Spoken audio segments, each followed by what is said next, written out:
దేవుని నామమునకు మహిమ కలుగునుగాక. యేసుక్రీస్తు ప్రభు వారి పేరట మీకందరికీ ప్రత్యేకమైనటువంటి వందనాలు తెలియజేస్తూ ఉన్నాము. దేవుణ్ణి స్తుతించుదాం. హల్లెలూయా, హల్లెలూయా.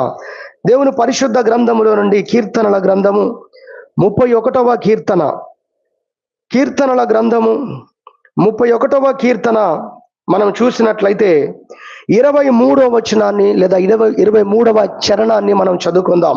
కీర్తనలు 31, 23వ చరణాన్ని మనము చదువుకుందాం. యెహోవా భక్తులారా, మీరందరూ ఆయనను ప్రేమించుడి. యెహోవా విశ్వాసులను కాపాడును. గర్వముగా ప్రవర్తించు వారికి ఆయన గొప్ప ప్రతీకారము చేయును. మనం 3 భాగాలు ఇక్కడ చూస్తూ ఉన్నాం. మధ్యలో ఉన్న భాగాన్ని నేర్చుకోబోతున్నాం. యెహోవా విశ్వాసులను కాపాడువాడు. హల్లెలూయా, ఎంత గొప్ప మాట అండి. మన దేవుడు ఎవరు అంటే ఆయన విశ్వాసులను, అనగా తనను నమ్మినటువంటి వారిని, తన మీద నమ్మకము విశ్వాసము ఉంచిన వారిని ఆయన కాపాడువాడై ఉన్నాడు. హల్లెలూయా. యెహోవా విశ్వాసులను కాపాడువాడు అనగా, విశ్వాసులు అంటే అర్థం ఏంటి? విశ్వసించేవారు. కాబట్టి దేవుణ్ణి విశ్వసించే వారిని, ఆయనను నమ్మే వారిని ఆయన కాపాడుకుంటాడంట. హల్లెలూయా. ఇంకా కొంచెం లోతుగా చెప్పాలంటే, ఈ వాక్యాన్ని ఇంకా కొంచెం లోతుగా మనం అర్థం చేసుకుంటే, ఆయనను నమ్ముతున్న వారిని కాపాడుతాడు. ఆయనను నమ్ముతున్న వారి నమ్మకాన్ని కూడా, ఆ నమ్మకాన్ని వారు కొనసాగించినట్లుగా కూడా దాన్ని కాపాడేవాడు కూడా ఆయనే. హల్లెలూయా. అర్థమైందా? ఎవరైతే ఆయన యందు విశ్వాసం ఉంచుచున్నారో, ఎవరైతే ఆయన నమ్ముతూ ఉన్నారో వారిని కాపాడుతున్నాడు అంటే అర్థం ఏంటంటే, వారు ఉంచిన విశ్వాసాన్ని ఆయన కాపాడుతున్నాడు. కాబట్టి విశ్వాసులుగా వారు కాపాడబడతారు, విశ్వాసులుగా వారు ప్రపంచంలో నిలబడతారు. ఆయన వారిని కాపాడుతున్నాడంటే వారు కలిగి ఉన్న విశ్వాసాన్ని కూడా ఆయన కాపాడుతున్నాడన్న విషయాన్ని మనం అర్థం చేసుకోవాలి. అందుకే భక్తుడు అంటున్నాడు, దేవా లేదా యెహోవా ఎవరంటే ఆయన విశ్వాసులను కాపాడువాడు, తనను విశ్వసించే వారిని కాపాడువాడు, వారు ఉంచినటువంటి విశ్వాసాన్ని కూడా ఆయన కాపాడేవాడు. ఈ వాక్య భాగంలో నుండి అదేవిధంగా కీర్తనల గ్రంథం 18వ కీర్తన 28వ చరణం, 18వ కీర్తన 28వ చరణము మనం చూసినట్లయితే, 28వ చరణం మనం చూసినట్లయితే, నా దీపము వెలిగించు వాడవు నీవే, నా దేవుడైన యెహోవా చీకటిని నాకు వెలుగుగా చేయును. మొదటి మాట ప్రభుతో చెప్పాడు, కింది లైన్ ఏమో ప్రపంచంతో చెప్పాడు. హల్లెలూయా. బైబిల్ రాయబడే విధానము కూడా అర్థం చేసుకోవాలి. చాలా మందికి తెలియదు. ప్రవక్తలు, సేవకులు, అపోస్తలులు అని పౌలు ఆయన ప్రజలకు అనేక విషయాలు చెబుతూ మధ్యలో ప్రభు మాటలను చెబుతూ, ప్రభు మాకు ఇలా చెప్పాడు అని దాన్ని ఉదహరించారు వాళ్ళు. అదేవిధంగా ప్రవక్తల గ్రంథాల్లో చూస్తే కూడా ప్రవక్తలు పలికినప్పుడు వారు దేవుణ్ణి గూర్చి చెబుతూ తర్వాత యేసు ప్రభు కొరకైన ప్రవచనాలు చెప్పారు. అదేవిధంగా ప్రస్తుత ప్రజల కొరకైన ప్రవచనాలు చెప్పారు. ఇవన్నీ ఒక్క లైన్లో, ఒక 2 వాక్యాల్లోనే ఇవన్నీ ఉంటాయి. వాటిని జాగ్రత్తగా పరిశీలించి చదవకపోతే ఆ విషయాన్ని అర్థం చేసుకోలేరు. నా దీపము వెలిగించువాడు ఆయన అని చెప్పలేదు, కానీ ప్రభుతో చెప్తున్నాడు, నా దీపము వెలిగించువాడవు నీవే. డైరెక్ట్ గా ప్రభువును స్తుతిస్తున్నాడు. ఆ క్రింద లైన్ చూస్తే, నా దేవుడైన యెహోవా చీకటిని నాకు వెలుగుగా చేయును. ఇది ఒక స్టేట్మెంట్ లాగా మనకు కనబడుతుంది. ఇది మనం అర్థం చేసుకోవాలి. బైబిల్లో రాయబడే విధానం చాలా అద్భుతం. సరే, నా దీపమును వెలిగించువాడవు నీవే, నా దీపాన్ని వెలిగించావు, ఇప్పుడు దాన్ని అది వెలుగుతూ ఉండేటట్లుగా కూడా చేసే దేవుడవు నీవే. అందుకే యేసన్న గారు అహోసన్న మినిస్ట్రీలో ఉన్న పాట మనం పాడుకున్నాం. దాని లోతు చాలా గొప్పదండి. హల్లెలూయా. నా దీపమును వెలిగించినటువంటి వాడవు. ఎందుకంటే నీవు వెలిగించిన దీపం ఇది, నేను వెలిగించుకున్న దీపము కాదు. నా నమ్మకాలు, నా విశ్వాసాలు ప్రజల మీద, మనుషుల మీద, అధికారుల మీద నా నమ్మకాలను పెట్టుకుంటే అది ఆరిపోతుంది. కానీ నీ మీద విశ్వాసాన్ని కలగజేశావు, నిన్ను బట్టి ఈ దీపం వెలిగింది. ఈ నమ్మకం అనేది నిన్ను బట్టి కలిగింది. ఈ దీపము నీవు వెలిగించావు గనక ఇది సుడిగాలిలోనైనా జడివానలోనైనా దీపం ఆరిపోదు. హల్లెలూయా. ఇది దేవుడు వెలిగించిన దీపం. ఉదాహరణ సరికాదు కానీ అర్థం చేసుకోవడానికి ఒక మాట చెప్తాను. మీరు క్యాండిల్ పట్టుకొని మీరు తుఫాన్లో వెళ్ళండి, వర్షంలోకి వెళ్ళండి, అది ఆరిపోతుంది. టార్చ్ లైట్ పట్టుకొని వెళ్ళండి. హల్లెలూయా. అది పోలిక కాదు కానీ మీకు అర్థం చేసుకోవడానికి చెప్తున్నాం. దేవుడు వెలిగించిన దీపము, ఆ దీపం ఎలాంటిదంటే ఈ టార్చ్ లైట్ తుఫాన్లో వర్షంలో ఎలా ఆరిపోకుండా వెలుగునిస్తుందో, దేవుడు వెలిగించిన దీపము, మహిమ కలిగిన దీపము, ఈ దీపము మరి అది సుడిగాలులోనైనా తుఫానులోనైనా ఆరిపోకుండా అది వెలుగుతూనే ఉంటుంది. ఆ దీపమే విశ్వాసం అనే దీపం. దేవునికి మహిమ కలుగును గాక. హల్లెలూయా, హల్లెలూయా. దేవుడు వెలిగించిన దీపం. ఈరోజు మన సబ్జెక్ట్ ఏంటంటే మన విశ్వాసమును కాపాడువాడు ఆయనే. ఎవరు చెప్పండి? మన విశ్వాసాన్ని కాపాడేవారు ఎవరు? ఆయనే. మన విశ్వాసాన్ని వెలిగించింది ఆయనే, కలిగించిన వాడు ఆయనే.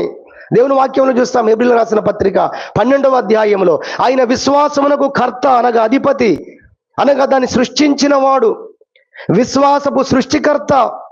ఆయన మీద విశ్వాసాన్ని మనకు కలుగజేసిన వాడు ఆయనే. అక్కడ అంటాడు హెబ్రీ పత్రిక 12వ అధ్యాయంలో, ఆయన విశ్వాసమునకు మరి కర్త, విశ్వాసమునకు కర్తయు దానిని కొనసాగించువాడు ఆయన. హల్లెలూయా. ఎంత గొప్ప విషయం అండి. నిజంగా మనలో నాటిన వాడు, విశ్వాసాన్ని కలిగించిన వాడు దేవుడు. అట్టి విశ్వాసాన్ని కొనసాగించేవాడు కూడా ఎవరు? దేవుడే. మనలో విశ్వాసము కలుగుట కొరకు ఏ మాటలు వింటే మనలో విశ్వాసం కలుగుతుందో ఆ మాటలను మనకు వినిపించిన వాడు కూడా ఆయనే. మనము రక్షణ పొందడానికి కూడా ఏ మాటలు మనము వింటే, మన చెవిన పడితే, ఏది మనము గ్రహిస్తే ఏసే నిజమైన దేవుడని మనం తెలుసుకుంటామో ఆ మాటలు మనకు వినిపించి ఆ గ్రహింపును మనలో కలిగించిన వాడు కూడా ఎవరు? ఆయనే. దేవదూత వచ్చి చెప్తాడు కొర్నేలుతో, నువ్వు ఏ మాట ద్వారా రక్షణ పొందుతావో ఆ మాటలు దేవుడు ఆ పేతురు అనే దైవజనుల ద్వారా మీకు వినిపించబోతున్నాడు. నువ్వు ఏ మాట ద్వారా మీ కుటుంబం మీరు రక్షణ పొందుతారు. కాబట్టి మనలో విశ్వాసము కలిగేటట్లుగా ఆయనే చేశాడు. కాబట్టి ఆయన మన విశ్వాసానికి కర్త. కాబట్టి మనం దేవుని స్తుతించడానికి ఈరోజు నేర్చుకునే అద్భుతమైన అంశం ఏంటంటే మన విశ్వాసాన్ని కాపాడుతున్నవాడు ఆయన. మన విశ్వాసాన్ని కాపాడుతున్నందుకు, ఆయన మీద మనకు విశ్వాసాన్ని కలగజేసి దాన్ని ఆయన నిరంతరము కాపాడుకుంటూ వస్తున్నందుకు దేవునికి మనము రుణస్థులము, దేవునికి మనము కృతజ్ఞతాస్తుతులు చెల్లించాలి. మనకే వదిలిపెట్టలేదు దేవుడు. ఎప్పుడూ ఆగిపోయే వారమండి మనం. నిజంగా మన శక్తితో, మన బలముతో, మనకున్న నమ్మే శక్తితోనే దేవుణ్ణి మనం వెంబడించాలంటే 2025 వరకు మనం ఎవ్వరము కూడా, ఒక్కరం కూడా కొనసాగే వారం కాదు. ఈ మాటను బట్టి కూడా దేవునికి స్తోత్రం. హల్లెలూయా. సమస్తమైన మహిమ, ఘనత, ప్రభావములు యేసయ్యకే చెందాలి కదా. ఎవరమూ నిలబడే వారం కాదు. మన విశ్వాసాన్ని ఏనాడో వెలిగించాడు ఆయన. ఈనాటి వరకు అది కొనసాగుతుందంటే ఆయనే దాన్ని కొనసాగిస్తూ వస్తున్నాడు. ఆయనే దాన్ని కాపాడుతూ వస్తున్నాడు. ఈ రెండు వాక్యాలు మనం చదువుకున్న 31వ కీర్తన 23వ చరణం, కీర్తనల గ్రంథం 18వ కీర్తన 28వ చరణం, ఈ రెండు వాక్యాలను బట్టే ఈ అంశాన్ని నా మనసులోకి వచ్చింది. ఆయన మన విశ్వాసాన్ని కాపాడుతున్నటువంటి వాడు. దేవుని పరిశుద్ధ గ్రంథంలో మనం చూసినట్లయితే మార్కు సువార్త 5వ అధ్యాయంలో మనం చూస్తే సమాజ మందిరపు అధికారి మనకు కనబడతాడు. ఆయన యొక్క కుమార్తె చావు బతుకుల మధ్యలో ఉన్న పరిస్థితి మనకు కనబడుతుంది. అలాంటి పరిస్థితుల్లో ఆయన యేసు ప్రభు యొద్దకు రావటం, ప్రభువును తీసుకొని పోవాలని, మరి ఆ కుమార్తె స్వస్థత చెందుట కొరకు ప్రభువును తీసుకొని వెళ్ళాలని ఆయన ఆశపడతాడు. అలాంటి పరిస్థితుల మధ్యలో ప్రభు వస్తుండగా మార్గ మధ్యంలో రక్తస్రావ రోగి బాగుపోవడం, సాక్ష్యం చెప్పించడం, సమయం ఆలస్యం అయిపోయింది. అక్కడ మనం చూసినట్లయితే ఆ కుమార్తె చనిపోయింది. ఈ వార్త ఇంటి నుండి వచ్చింది. 5వ అధ్యాయము మనం చూసినట్లయితే 35వ వచనం, ఆయన ఇంకనూ మాట్లాడుచుండగా సమాజ మందిరపు అధికారి ఇంట నుండి కొందరు వచ్చి, నీ కుమార్తె చనిపోయినది, నీవిక బోధకుని ఎందుకు శ్రమ పెట్టుదు అనిరి. యేసు వారు చెప్పిన మాట లక్ష్య పెట్టక, భయపడకుము, నమ్మిక మాత్రం ఉంచుమని సమాజ మందిరపు అధికారితో చెప్పెను. ఆ యొక్క దృశ్యాన్ని ఒకసారి మీ మనసులోకి తెచ్చుకోండి. మీరు సమాజ మందిరపు అధికారి యొక్క కుమార్తె రోగముతో ఉండగా స్వస్థపరిచారని ప్రభువుని తీసుకొని వెళ్ళాలని వస్తే మధ్యలో ఆలస్యం అయిపోయింది. అక్కడ ఆ పరిస్థితుల్లో కుమార్తె చనిపోయినప్పుడు ఇంటి నుండి వారు వచ్చి చెప్పినప్పుడు ఈ తండ్రి అప్పటికే ఎంతగానో హృదయంలో అయ్యో లేట్ అవుతుంది, అయ్యో ఇంటి దగ్గర నా కుమార్తె పరిస్థితి ఎలా ఉందో అని అనుక్షణము ఆయన ఆ బిడ్డ కొరకు తప్పించిపోతున్న గడియలలో, ఆ సమయాలలో, ఇంకా ఆలస్యం అవుతున్న పరిస్థితులలో ఎంతో ఆతృత, ఎంతో అతనిలో టెన్షన్ పెరిగిపోయిన పరిస్థితుల మధ్యలో ఇంటి దగ్గర నుంచి కొందరు వ్యక్తులు వచ్చారు. ఎందుకు వచ్చారు అని అనుమానపడుతూనే ఉన్నాడు. వారు చెప్పిన మాట ఏంటంటే, నీ కుమార్తె చనిపోయింది, ఇక బోధకుని తీసుకురావాల్సిన అవసరం లేదు, ఎందుకు ఆయన శ్రమ పెడతావు, ఇంటికి వచ్చి పనులు చూసుకోవాలి అన్నారు. మీరు ఒకసారి ఒక తండ్రి హృదయం ఎలా ఉంటుందో ఆలోచించండి. తండ్రి హృదయం ఎలా ఉంటుంది? అయ్యో నా బిడ్డ చచ్చిపోయిందా, ఇంతలోనే నా కుమార్తె చనిపోయిందా, యేసయ్యను తీసుకుని వచ్చి నా కుమార్తెను బాగు చేయించుకుందామని అనుకున్నానే, నా కుమార్తె ఇంతలోనే చనిపోయిందని ఆందోళన, కలవరం, దుఃఖము, సముద్రము కెరటము వలె ఆయన లోపల హృదయములో వస్తున్నటువంటి ఆ పరిస్థితుల మధ్యలో యేసు ప్రభు ఆయన స్థితినంతా అర్థం చేసుకున్నాడు. హల్లెలూయా. అర్థం చేసుకొని ఏమన్నాడు తెలుసా? ఆయన ఓ మాట చెప్పాడండి. మనం చదువుకుంటూ వెళ్ళిపోతాం, కానీ ఆయన ఓ మాట చెప్పాడు. చెప్పిన వాడు దేవుడు. హల్లెలూయా. చెప్పిన వారు ఎవరు? కొన్నిసార్లు 100 మంది భయపడకు మేము అంతున్నాం, మేము చూసుకుంటాం, నువ్వు ఫోన్ చేయి మేము వస్తాం, 100 మంది చెప్పిన రాని ధైర్యం యేసయ్య ఒక్కడు భయపడకు అని చెబితే, హల్లెలూయా హల్లెలూయా, ఆయన ఒక్క మాట మనతో చెబితే ఎంత బలమని మనం చెప్పగలమండి. దేవునికి మహిమ కలుగును గాక. సమాజ మందిరపు అధికారి వైపు చూసి, నా యాంగిల్లో చెప్తున్నాను, ఆయన కళ్ళలో కళ్ళు పెట్టి చూసి నిబ్బరముతో, ధైర్యముతో, విజయోత్సవముతో ఆయన కళ్ళలో నుంచి ఆయన ముఖాన్ని చూసినప్పుడు ఆ సమాజ మందిరపు ఒక అధికారి యొక్క హృదయంలో ఉన్న తుఫాను మొత్తం కొట్టుకుపోయిందండి. హల్లెలూయా. ఏం చెప్పాడు ఆయన? కుమారుడా నీవు భయపడకు. చెప్పగలిగిన వాడు చెప్తున్నాడు అండి ఈ మాట, చాతనైన వాడు చెప్తున్నాడు, అన్ని చేయగలిగిన వాడు చెప్తున్నాడు ఈ మాట. మనతో ప్రభువు మాట్లాడుతున్నమాట. బైబిల్లో 365 సార్లు రాసింది సుమారు ఈ మాట. ఏ మాట అది? భయపడకుము. హల్లెలూయా. ఎన్నో విషయాలు, ఒక్కొక్కసారి ఆ మాట చెప్పినప్పుడల్లా ఒక సందర్భం ఉంటుంది. భయపడకుము, నేను నీ చేయి పట్టుకొని ఉన్నాను. భయపడకుము, నేను నీకు ముందుగా పోవచ్చున్నాను. భవిష్యత్తును గురించి ఒక నిరీక్షణ, జరిగిపోయిన దాని గురించి భయపడకము, ఉన్నదాన్ని లేనట్టుగా, లేనిదాన్ని ఉన్నట్టుగా నేను చేసే దేవుణ్ణి. నిజంగా ఆ మాటతో మీరు చూడండి, అక్కడ ఆ మాటతో సమాజ మందిరం అధికారి ఇంకా ఏమీ మాట్లాడినట్టుగా, కలవరపడ్డట్టుగా ఏమీ లేదు. అక్కడ నిమ్మలమైపోయింది. ఆ రోజు సముద్రం మీద ఉన్న తుఫానును యేసు ప్రభు గద్దించి నిమ్మలపరిచాడని మనందరికీ తెలుసు. కొత్త విషయం మీరు హృదయంలో రాసుకోండి. సమాజ మందిరపు అధికారి హృదయములో చెలరేగిన తుఫాన్ను ఒక్క మాటతో ప్రభు ఆపివేశాడండి. హల్లెలూయా. అంత గొప్ప దేవుడు మన దేవుడు. ఆయన పైన ఉంచిన విశ్వాసము ఇప్పుడు ఆ విశ్వాసాన్ని వదులుకునే పరిస్థితి. చెప్పాలంటే బ్రతికుండగా ఏదో చేస్తాడు యేసు ప్రభు, రోగమును స్వస్థపరుస్తాడు అనుకొని వచ్చాడు. ఇప్పుడు ఆ నమ్మకము ఇక పోయే పరిస్థితుల్లో యేసు ప్రభు చెప్తున్నాడు, భయపడుకొని మాట చెప్పాడు. రెండో మాట ఏంటో తెలుసా? నమ్మకాన్ని ఉంచు. అలా హల్లెలూయా. ఆ నమ్మకాన్ని పోనివ్వకు, ఉంచు. ఇప్పటికీ నువ్వు కార్యం చేస్తానని నమ్మి వచ్చావు చూసావా, ఆ నమ్మకాన్ని ఉంచంటున్నాడు ప్రభు. హల్లెలూయా. అందుకే సమాజ మందిరపు అధికారి విశ్వాసంతో యేసయ్య వెంట ఇంటికి వెళ్ళాడు. ఏముంచుమన్నాడు యేసు ప్రభు తెలుసా? నువ్వు ఏ నమ్మకముతో నా దగ్గరికి వచ్చావో, నేను స్వస్థపరుస్తానని వచ్చావు కదా, ఇప్పటికీ నేను కార్యం చేస్తాను. నువ్వు ఏ నమ్మకంతో వచ్చావో ఆ నమ్మకాన్ని అలానే ఉంచని అభయం ఇచ్చి అతని విశ్వాసాన్ని కాపాడిన వాడు యేసుక్రీస్తు అండి. దేవునికి మహిమ కలుగును గాక. హల్లెలూయా.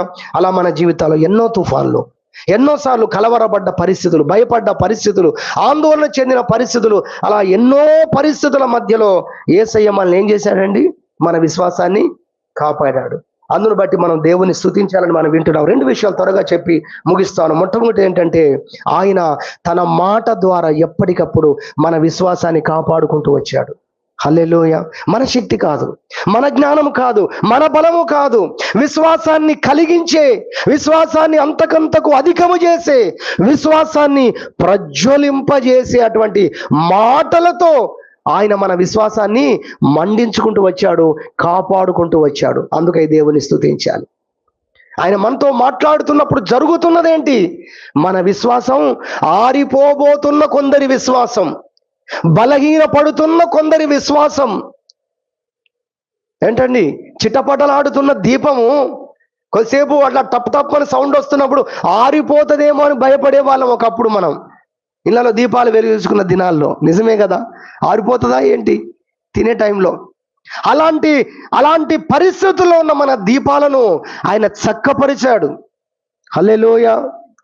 బలహీనపడ్డ మన విశ్వాసాలను, కొనసాగమేమో అనుకుంటున్నటువంటి పరిస్థితుల్లో ఉన్న మన విశ్వాసాలను తన మాట చేత ఆయన దాన్ని వెలిగించుకుంటూ వచ్చినటువంటి దేవుడు అయి ఉన్నాడు. దేవునికి మహిమ కలుగును గాక. హల్లెలూయా. కీర్తన గ్రంథం 119వ కీర్తన 49వ చరణం చూద్దాం. 119వ కీర్తన 49వ చరణము మనము చూసినట్లయితే దేవుని యొక్క పరిశుద్ధ గ్రంథములో భక్తుడు అంటాడు, నీ సేవకునికి దయచేయబడిన మాట జ్ఞాపకము చేసుకొనుము, దాని వలన నీవు నాకు నిరీక్షణ పుట్టించి ఉన్నావు. నీ కొరకు కనిపెట్టుకున్నాను నేను, నువ్వు కార్యం చేస్తావని, నువ్వు వస్తావని, నువ్వు దర్శిస్తావని. ప్రభువా, నీవు ఏదైతే నాతో మాట్లాడావో ఆ మాటను బట్టి ఈరోజు నేను నిరీక్షణ కలిగి ఉన్నాను, నేను నమ్మకం కలిగి ఉన్నాను, నేను నీ కోసం కనిపెట్టుకొనిచున్నాను. దేన్ని బట్టి? ఏది లేదు ఆధారం. కానీ మరి ఆధారము లేని పరిస్థితుల మధ్యలో అతన్ని నిలబెట్టింది ఎవరు అంటే దేవుని యొక్క మాట అనే విషయాన్ని దేవుని పరిశుద్ధ గ్రంథము ద్వారా మనం తెలుసుకోగలుగుతున్నాం. అబ్రహాం జీవితాన్ని జ్ఞాపకం చేసుకోండి. నిరీక్షణకు ఆధారము లేని పరిస్థితుల మధ్యలో అబ్రహాము ఎలా నిరీక్షణ కలిగి అతడు ఉండగలిగాడు అనే విషయాన్ని మనం చూసినట్టయితే బైబిల్ గ్రంథంలో రోమపత్రిక 4వ అధ్యాయము 18వ వచనం, 4వ అధ్యాయం 18వ వచనం, నీ సంతానము ఇలాగు ఉండునని చెప్పిన దానిని బట్టి, నేను రెడ్ పెన్ తో దాన్ని అండర్లైన్ చేసుకున్నాను, నీ సంతానము ఇలాగు ఉండునని చెప్పిన దానిని బట్టి తాను అనేక జనములకు తండ్రి అగునట్లు నిరీక్షణకు ఆధారము లేనప్పుడు అతడు నిరీక్షణ కలిగి నమ్మెను. అబ్రహాము గొప్పవాడే, దేవుణ్ణి నమ్ముటలో గొప్పవాడే, కానీ ఆయన నమ్మకాన్ని కలిగించింది, ఆయన నమ్మకాన్ని నిలబెట్టింది ఒకటి ఉందండి. హల్లెలూయా. ఆ మెటీరియల్ లేకుండా అబ్రహాం నమ్మలేదు. ఈరోజు మనకు మెటీరియల్ ఇవ్వకుండా దేవుడు నమ్మమని చెప్పట్లేదు. ఏ మాటతో అబ్రహాము అంత విశ్వాస శిఖరాగ్ర స్థాయికి వెళ్ళాడో సేమ్ మాటలు దేవుడు మనకు వినిపిస్తున్నాడు. హల్లెలూయా. ఆ నమ్మకం, ఆ మాట మీద లక్ష్యం ఉంచాడు, మనం చాలాసార్లు ఉంచట్లేదు. అతని అంత విశ్వాసములోకి నడిపించింది ఏంటంటే దేవుని యొక్క మాటే. చూడండి బైబిల్ ఆ మాట 18వ వచనంలో మనం చూస్తున్నాము, నీ సంతానము ఇలాగు ఉండునని చెప్పిన దానిని బట్టి తాను అనేక జనములకు తండ్రి అగునట్లుగా నిరీక్షణకు ఆధారం లేని పరిస్థితుల మధ్యలో నిరీక్షణ కలిగి నమ్ముకున్నాడు. దేన్ని బట్టి అంటే తనతో చెప్పిన మాటను బట్టి. కాబట్టి దేవుడు తన మాట ద్వారా మనలో విశ్వాసాన్ని కాపాడుకుంటూ వస్తున్నందుకు దేవుణ్ణి మనం స్తుతించాలి. ప్రభువా, నీ మాట లేకపోతే, నీవు అనుదినము నాతో మాట్లాడకపోతే, నేను బలహీనపడ్డ పరిస్థితుల్లో, కలవరపడ్డ పరిస్థితులలో ప్రభువా నీవు నన్ను దర్శించకపోతే, నువ్వు నాతో మాట్లాడి ఉండకపోతే నేను ఇంతవరకు విశ్వాసంలో కొనసాగుతూ వచ్చేవాణ్ణి కాదు. ప్రభువా, నువ్వు నాతో మాట్లాడినందుకు నిన్ను స్తుతిస్తున్నాను, మీకు కృతజ్ఞతాస్తుతులు చెల్లిస్తున్నానని దేవుని మనం మహిమపరచాలి. దేవుడు ఎలాంటి మాటలు మనతో మాట్లాడతాడో తెలుసా? బైబిల్ చదివితే అర్థమవుతుంది, చదివే వారికి అర్థమవుతుంది, గ్రహించే వారికి అర్థమవుతుంది. మత్తయి సువార్త 6వ అధ్యాయము, మత్తయి సువార్త 6వ అధ్యాయంలో ఎలా విశ్వాసాన్ని కలిగిస్తాడు, ఎలాంటి మాటలు దేవుడు మాట్లాడతాడు, ఆ మాటల ద్వారా నిజంగా మనకు విశ్వాసం కలుగుతుందా, ఎలా కలుగుతుందో ఒకసారి చూద్దాం. బైబిల్లో మత్తయి సువార్త 6వ అధ్యాయం మనం చూసినట్లయితే 25వ వచనం చూడండి. అందువలన నేను మీతో చెప్పినదేమనగా, ఏమి తిందుమో ఏమి త్రాగుదుమో అని, మీ ప్రాణమును గూర్చి అయినను ఏమి ధరించుకొందుమో అని, మీ దేహమును గూర్చి అయినను చింతింపకుడి. చదువుకుంటూ వెళ్ళిపోతామండి మనందరం కూడా, కానీ ఆగి ఆలోచిస్తే అద్భుతమైనటువంటి విశ్వాసాన్ని కలిగించే అద్భుతమైన సత్య వాక్కులను దేవుడు ఇక్కడ బయలుపరిచాడు. హల్లెలూయా. సరి అయినటువంటి కీ వాక్యం, సరి అయినటువంటి తాళపు చెవి వాక్యమే. అందుకే అన్నాడు భక్తుడు, నీ వాక్యము సత్యము. సత్యము మనిషిని స్వతంత్రునిగా చేస్తుంది. నిజమైన ఒక సత్యము మనకు అర్థమైనప్పుడు మన మనసు ఓపెన్ అవుతుంది, మనం బలం పొందుకుంటాం, మన ఆత్మ నమ్ముతుంది. అంతే. చూడండి దేవుని వాక్యంలో ఏం చెప్పాడో ప్రభు, ఆహారము కంటే ప్రాణమును, వస్త్రము కంటే దేహమును గొప్పవి కావా. మనందరం ఏమంటాం, గొప్పవే ప్రభు అంటాం, వెళ్ళిపోతాం అంతే. అసలు ఏం చెప్పాడు ప్రభు? అలా చెప్పడంలో ఉద్దేశం ఏంటి? ఆహారము కంటే ప్రాణము గొప్పది కాదా? ఆయన ఏం చెప్పదలుచుకున్నాడు ప్రభు? మీరు ఆహారాన్ని గూర్చి చింతిస్తున్నారు, నేను మీ ప్రాణాలను కాపాడుతున్నాను. హల్లెలూయా. ప్రాణము గొప్పదా, ఆహారము గొప్పదా?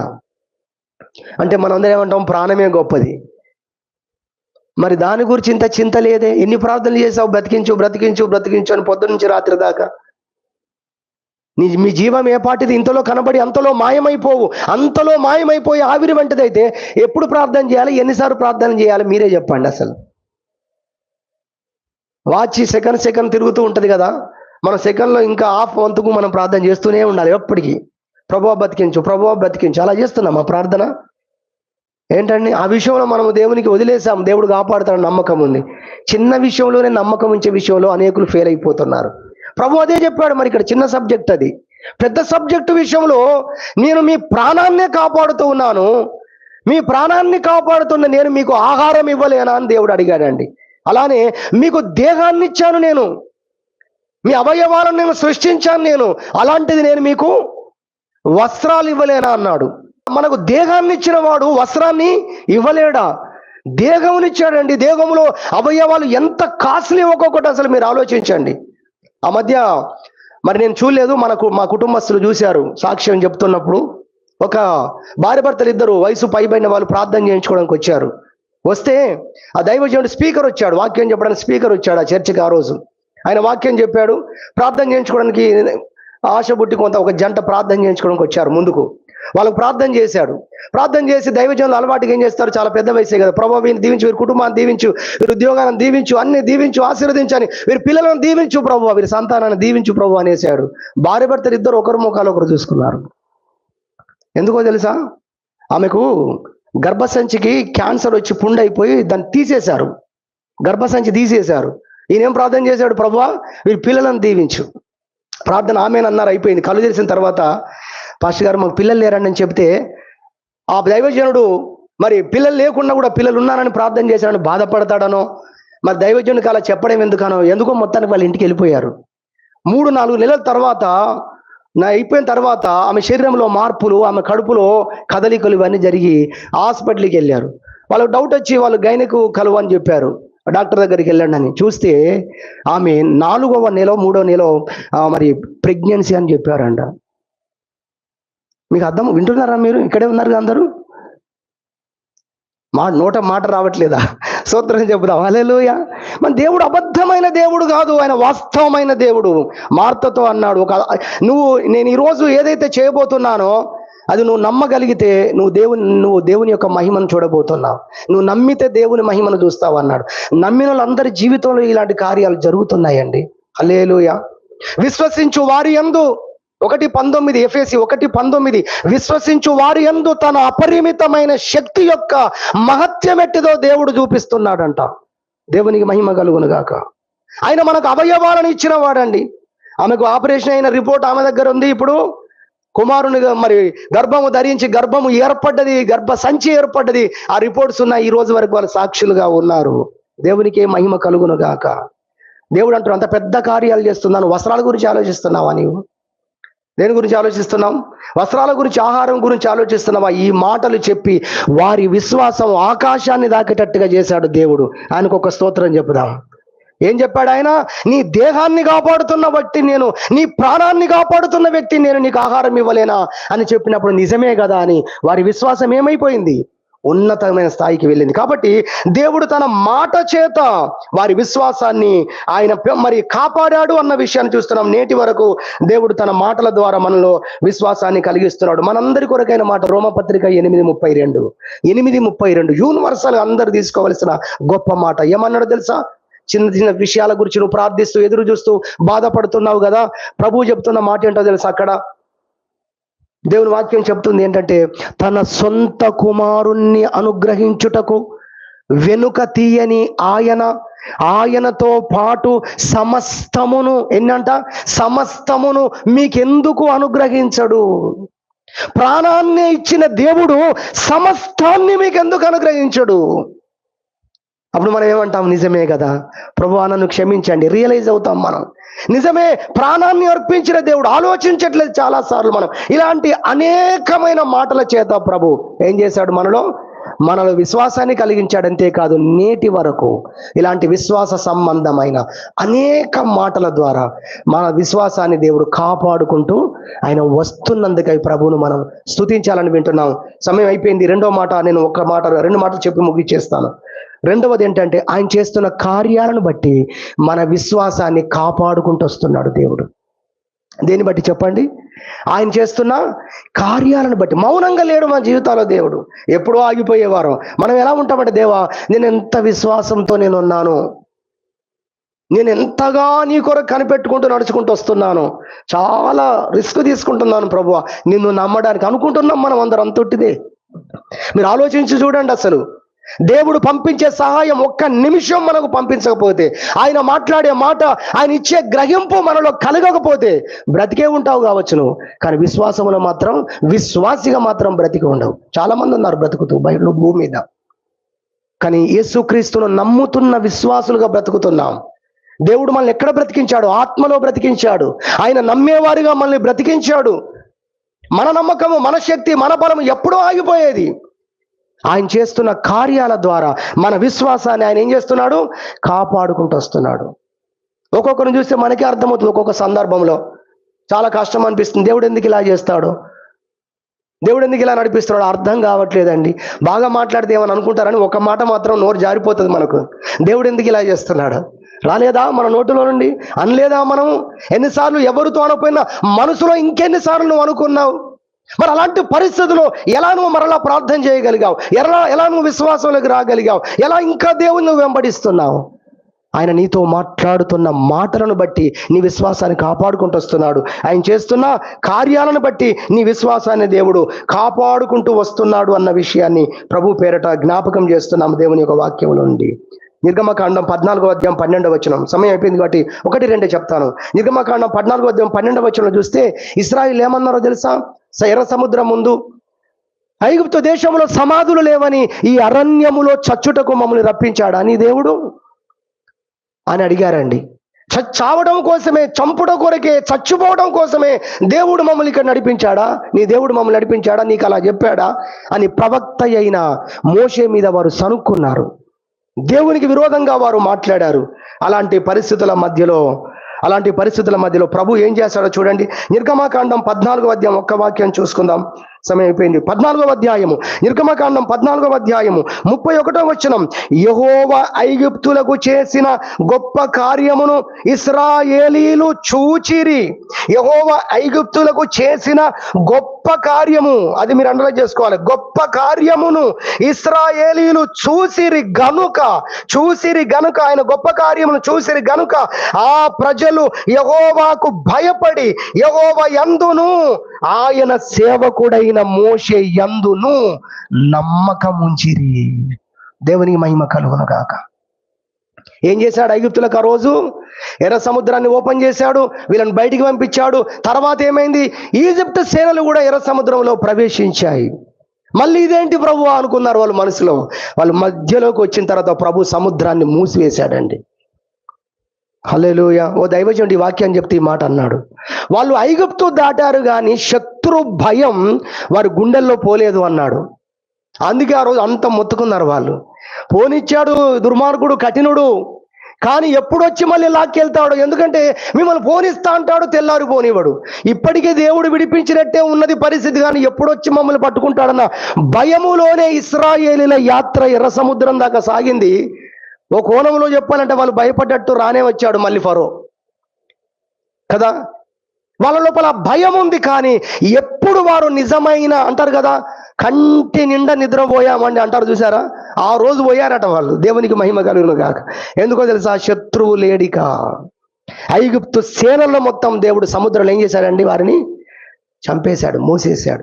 ఈ కార్యాన్ని చూసి, అదే మనం చదువుకున్నాం ఇప్పుడు, యెహోవా ఐగుప్తులకు చేసిన ఆ గొప్ప కార్యములను ఇశ్రాయేలు చూసిరి గనుక ఏం చేశారట, ఆయనకు భయపడి యెహోవా యందును ఆయన సేవకుడైన మోషే యందును ఏం చేశారు, నమ్మకం ఉంచారు. ఈరోజు దేవుని మనం నమ్మడానికి దేవుడు చేస్తున్న కార్యాలు. ఇంకో మాట చెప్తాను, ఇక్కడ వచ్చింది ఆ మాట కూడా, ఏంటది చెప్పండి. వారు దేవుని నమ్మారట. ఇంకో మాటను చెప్పండి అందరు, ఏముంది, ఆయన సేవకుడైన మోషే యందు నమ్మకం ఉంచిరి.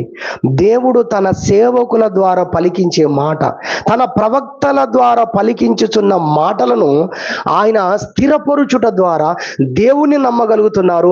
దేవుడు ఏర్పాటు చేసుకున్న సేవకుని కూడా ఇశ్రాయేలు ఆ రోజు నమ్మగలిగారు. అలాంటి కార్యాలు చేసుకుంటూ వస్తున్నాడు కనుకనే ఇశ్రాయేలు నమ్మకంలో నిలబడ్డారు.